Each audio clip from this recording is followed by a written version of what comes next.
제86차 최고위원회를 시작하겠습니다.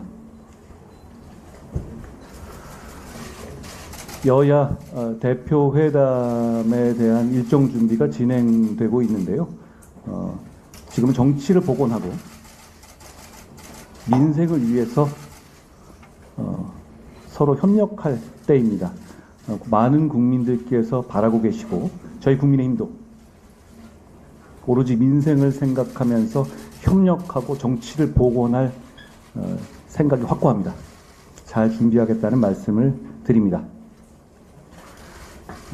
조금 전에 이재명 대표님 측에서 저희에게 부득이하게도 이번 일요일로 저희가 약속했던 저와의 여야 대표 회담을 코로나 증상이 생기셨다는 말씀을 하시면서 부득이 연기할 수밖에 없다라는 말씀을 전해 오셨는데요. 이재명 대표님의 쾌유를 바랍니다.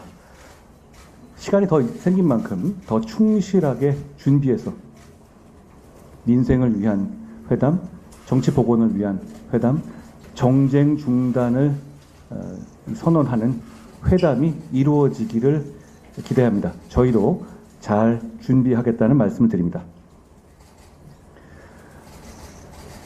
저희가 국민의힘의 중요한 어젠다 중 하나로서 격차 해소를 위해 노력하겠다는 말씀을 드렸습니다. 결국 그 얘기는 저희는 필요한 곳에 그리고 꼭 필요한 지점을 찾아서 정치에 힘을 집중하고 그래서 격차를 해소하겠다라는 말씀입니다. 그 일환 중에 하나로요. 몇 가지 저희가 제언을 이제 좀 세부적이지만 그때 드리도록 하려고 해요. 지금 현재 일과 가정 양립이 반드시 필요한 상황입니다. 그게 없어서는 지금의 인구 절벽을 극복할 수가 없다는 점에 모두가 공감하실 겁니다. 이런 얘기를 많이 들었거든요. 육아기 근로시간 단축 대상 연령이 현재는 만 8세 이하 또는 초등학교 2학년 이하까지만 가능합니다. 육아휴직 사용 연령도 그렇게 되어 있죠. 그런데 이 제도를 개선해야 한다는 목소리가 높습니다. 그래야 일과 가정의 양립에 조금이라도 도움이 된다라는 목소리인 것이죠. 저희는 육아휴직 대상 연령 그리고 이 육아기 근로시간 단축 대상 연령을 만 12세 이하 또는 초등학교 6학년까지로 확대해야 한다고 생각합니다. 그 실현을 위해서 노력하겠다는 말씀을 드립니다. 저희는 김미애 의원님, 김선교 의원님께서 비슷한 취지의 법안을 발의한 바도 있습니다. 민주당에서도 비슷한 취지의 법안을 발의한 바가 있거든요. 저는 이런 민생 법안 그리고 인구 절벽을 극복하기 위해서 꼭 필요한 법안에 대해서는 우선적으로 초당적으로 추진해야 한다라는 말씀을 드립니다. 저희가 더 챙기겠습니다. 오늘 10시에 송원석 기재위원장 그리고 당 정책위 주최로 금투세 폐지에 관한 논의를 합니다. 저도 거기 참석할 예정인데요. 금투세 폐지는 이제 더는 정말 미룰 수 없습니다. 결론을 정해야 합니다. 사실 이번 일요일에 예정된 이재명 대표님과의 회담에서 이 문제에 대해서 저는 결론을 내기 위해서 많은 준비를 했었는데요.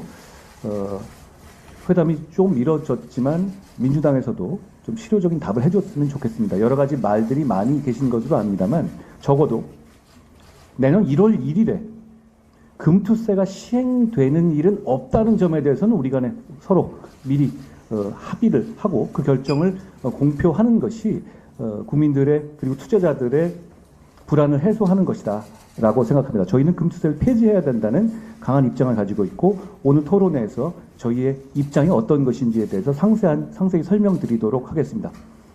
금투세 폐지는 단순하게 민생이기도 하지만 청년 이슈이기도 합니다. 청년들의 자산 증식이 대부분 과거와 달리 자본시장에 대한 투자로 많이 이루어지고 있지 않습니까? 그렇기 때문에 이 금투세 폐지에 대해서 찬성 여론이 이렇게 높은 것이다 라고 생각합니다. 이 문제는 서로 정쟁의 대상을 할 문제가 아니고 시간을 끌 일이 아니라고 생각합니다. 신속히 결론을 내자는 말씀을 민주당께 드립니다. 지난 20일 날 밝은 대낮에 엘리베이터에서 모르는 사람에 대해서 또 흉악범죄가 발생했습니다. 이런 일이 가끔 발생할 때마다 많은 국민들께서 불안해 하십니다. 이런 문제에 대해서 가석방 없는 종신형, 흉악범 제압 과정에서의 정당 방위 확대, 흉악범죄 피의자의 신상 공개, 공공장소의 흉기 소지 금지, 사법 입원제 등 다양한 대책이 강구된 바 있습니다. 이런 제도만 제대로 시행돼도 이런 소위 묻지마 범죄에 대한 불안감은 많이 없어질 겁니다. 그런데 이런 제도들을 시행하기 위한 대다수의 법들이 아직 국회에 묶여 있습니다. 국민 불안이 높아가고 있습니다. 국민의 안전을 책임지는 이런 법안에 대해서 신속하게 여야가 힘을 모아서 처리할 수 있기를 바랍니다. 후쿠시마 원전 처리수가 방류된 지가 한 1년 정도 지났죠.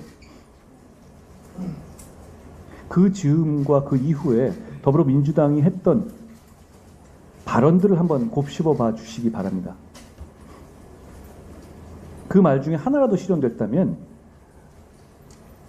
지금 우리 바다는 오염돼 있어야 하고 수산업은 황폐해 있어야 하고 우리 국민의 건강은 위협받고 있어야 합니다. 그렇지만 그때 더불어민주당이 했던 말들 중에서 실현된 건 하나도 없습니다. 그런 괴담 때문에 우리 수산업 어민들과 그리고 어민들이 피해를 받고 우리의 큰 재정이 투입됐습니다. 이 괴담에 대해서 이제 민주당이 어떤 입장을 갖고 있는지를 저는 묻고 싶습니다.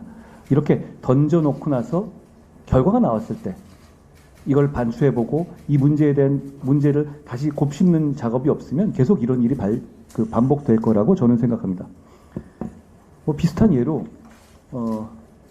청담동 첼리스트 술자리 의혹 이거 가지고 민주당에서 당 차원에서 문제를 강력하게 제기했었죠. 당사자가 거짓말을 했고 그런 일이 전혀 없었다는 것을 법정에서까지 증언을 어제 했습니다. 역시 이런 문제도 이렇게 아니면 말고식으로 던져놓고 괴담을 유포하고 그걸로 정치적 이익을 추구하는 이런 행태 때문에 더 악화됐던 겁니다. 이 문제에 대해서 사과하고 있는 사람도 없지 않습니까? 그렇지만 여론조사를 보면 아직도 그 청담동 술자리가 사실일 것으로 믿는 사람이 거의 국민의 절반 가까이가 됩니다. 이런 것을 더불어민주당은 노리는 것이겠죠. 이런 식의 괴담 정치를 반드시 종식해야 한다라고 생각합니다. 그것은 국가에 정말 큰 해를 끼치는 겁니다. 저희는 이 문제에 대해서 실효적인 대책을 마련할 것이라는 말씀도 드립니다. 오늘 여기까지 드리겠습니다.